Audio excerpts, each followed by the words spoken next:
Imagine a bustling city that never sleeps, where factories continuously churn and pollution steadily accumulates.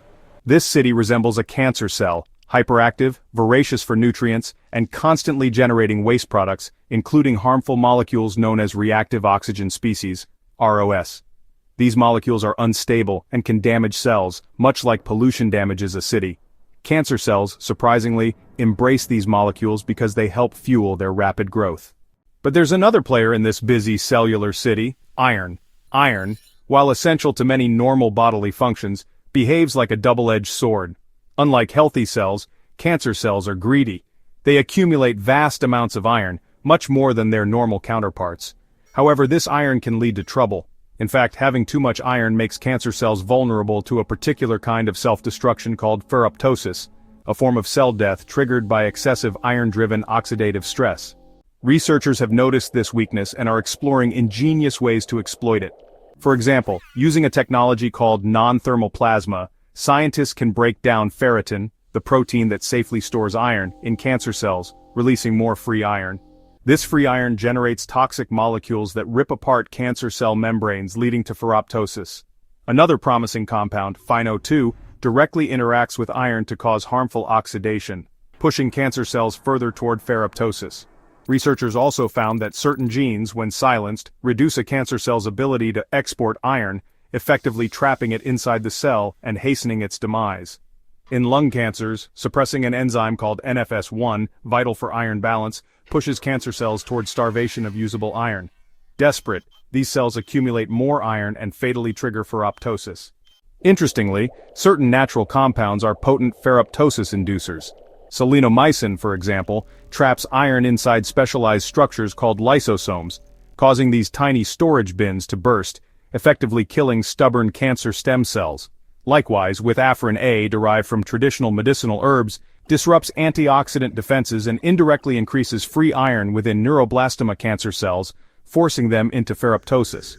Cancer cells, aware of their toxic internal environment, boost their antioxidant defenses to survive. One key antioxidant molecule they depend upon is called glutathione, GSH, managed by a protein known as GPX4.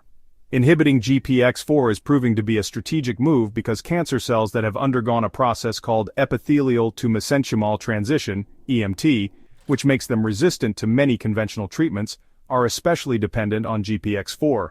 Disabling GPX4 therefore exposes these aggressive, drug-resistant cancer cells to ferroptosis. Ferroptosis also holds promise for tackling metastasis, the spread of cancer cells throughout the body. Melanoma cells that travel via the bloodstream need resistance against ferroptosis to survive the harsh journey. Researchers discovered that blocking ferroptosis actually helps these melanoma cells spread. Thus, promoting ferroptosis could effectively reduce metastasis. What's even more fascinating is ferroptosis's connection with our immune system. Our immune cells can actually trigger ferroptosis to kill cancer cells. Specifically, CD8 plus T cells, part of our immune defense, produce molecules that block cancer cells' antioxidant supply, pushing them toward ferroptosis.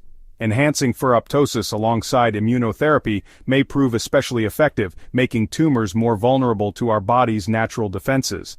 Ferroptosis is also making waves in enhancing radiation therapy. Radiation damages cancer cells and can trigger ferroptosis by promoting lipid oxidation and iron accumulation. Certain clinical drugs, from common medications like ibuprofen to potent chemotherapy agents such as cisplatin, have also been shown to induce ferroptosis, greatly boosting their effectiveness against tumors. The cutting edge of this research lies in nanotechnology.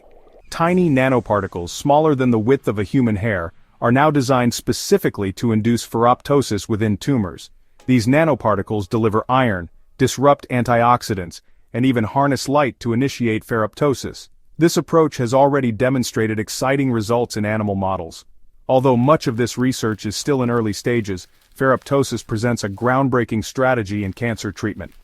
Exploiting cancer cells' iron dependency could revolutionize therapy, overcoming resistance to current treatments, and harnessing our own immune system to fight cancer.